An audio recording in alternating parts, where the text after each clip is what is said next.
నేరుగా లబ్ధిదారుల ఖాతాలోకి కళ్యాణ లక్ష్మికి సంబంధించినటువంటి సొమ్ము.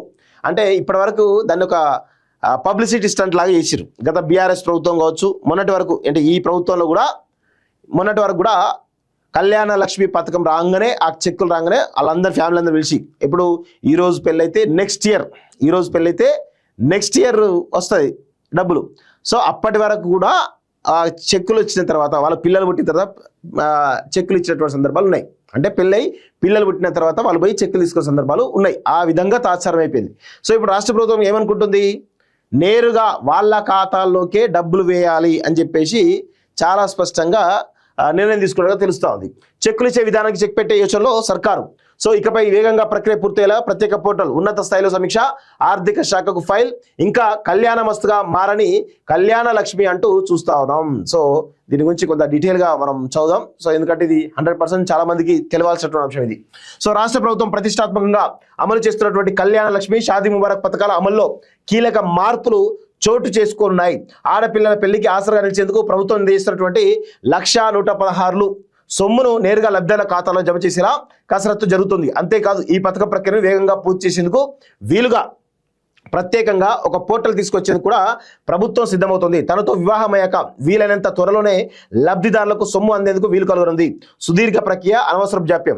ప్రస్తుత విధానం ప్రకారం ఆడపిల్లల వివాహం అనంతరం కళ్యాణ లక్ష్మి, షాదీ ముబారక్ సాయం కోసం ప్రభుత్వానికి దరఖాస్తు చేసుకోవాలి. ఎంఆర్ఓ, ఆర్డీఓలు ఆ వివరాలు తనిఖీ చేస్తున్నారు. ఆ తర్వాత స్థానిక ఎమ్మెల్యే ఆమోదం అనంతరం దరఖాస్తును ఆమోదిస్తున్నారు.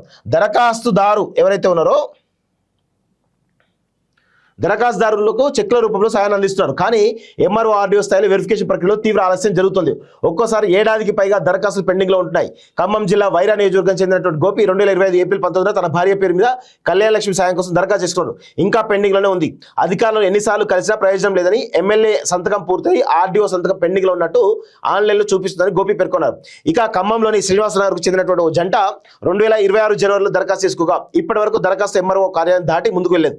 ఎంఆర్ఓ, ఆర్డీఓ రోజువారీ బాధ్యతలు, సంక్షేమ పథకాల వ్యవహారాలతో పాటు జనగణన, ఎస్ఐఆర్ వంటి బాధ్యతలు మీద పడడంతో పని ఒత్తిడి పెరిగిపోతుందని అంటున్నారు. ఏదేమైనా కళ్యాణ లక్ష్మి దరఖాస్తు మాత్రం వేలల్లో పెండింగ్ లో ఉంటున్నాయి. కొన్నిసార్లు లబ్ధిదారులకు, ప్రజాప్రతినిధులకు చెక్కులు అందేసే సమయానికల్లా వాటి చెల్లుబాటు గడువు ముగిసిపోతుంది.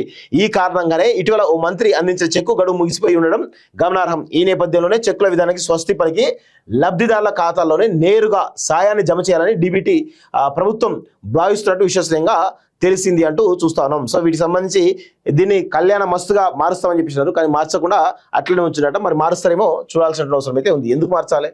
ఎందుకు అన్ని పెద్ద మార్చడం వల్ల ఖర్చే తప్ప ఏమీ ఉండదు. సరే కేసీఆర్ పెట్టిండు, మంచికో చెడుకో పెట్టిండు అనుకుందాం, ఉంటే అయిపోతుంది కదా. ఆయన కేసీఆర్ పేరు మీద ఏం లేదు కదా. కళ్యాణ లక్ష్మి అని చెప్పేసి కేసీఆర్ పేరు మీద ఏం లేదు కదా. కేసీఆర్ పేరు మీద ఉన్నప్పుడు మార్చుకుంటే మీరేమో అనుకోవాలి, కానీ మార్చాల్సిన అవసరం లేదు కదా. సో ఇదొక పరిస్థితి.